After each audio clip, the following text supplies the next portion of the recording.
À un moment, on parlait de Élie. Élie le prophète, je peux continuer mon histoire. Élie le prophète, qui en avait ras-le-bol de son métier de prophète, on lui crachait dessus.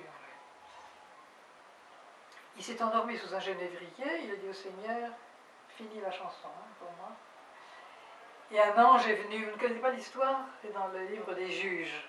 Si vous me le dites, chapitre 19. Venir, mais je ne vois pas là pour l'instant. Alors un ange qui est venu avec du pain et de l'eau et qui lui a dit, écoute Élie, lève-toi, le Seigneur t'attend sur l'Horeb.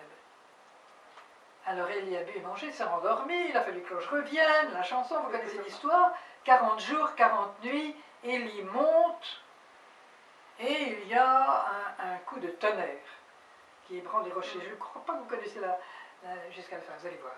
Et alors la Bible dit, dans le bruit, Dieu ne se trouvait pas. Après ça, il y a eu un grand vent qui déchirait les rochers. Dans le vent, Dieu n'était pas. Et après, comme au Sinaï, il y a eu un feu. Dieu n'était pas dans le feu.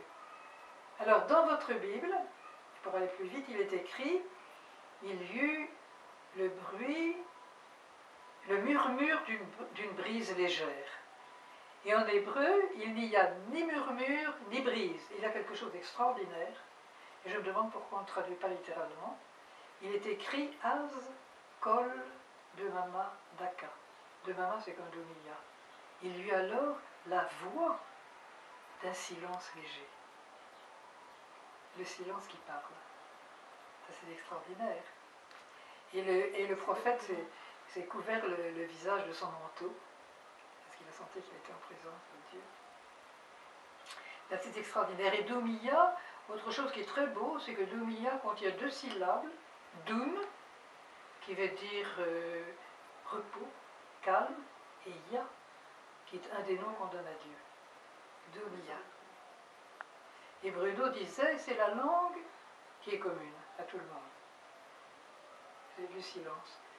Et de fait, au début, quand nous avons voulu réaliser cela, et que nous sommes arrivés à la conception d'une maison ronde, sans angle, sans aucune espèce de... Les amis m'ont dit, oui, qu'est-ce que tu vas nous faire là, un truc religieux? J'ai dit non, soyez tranquille. Et maintenant, la Doumiya est acceptée par tout le monde, on l'aime beaucoup. On l'aime beaucoup, Pour moi, la Doumiya est le centre spirituel pluraliste. C'est le cœur des cœurs de Neve Shalom. Et moi, j'ai vraiment très profondément l'intuition que quelque chose doit se passer aussi à travers cet endroit-là.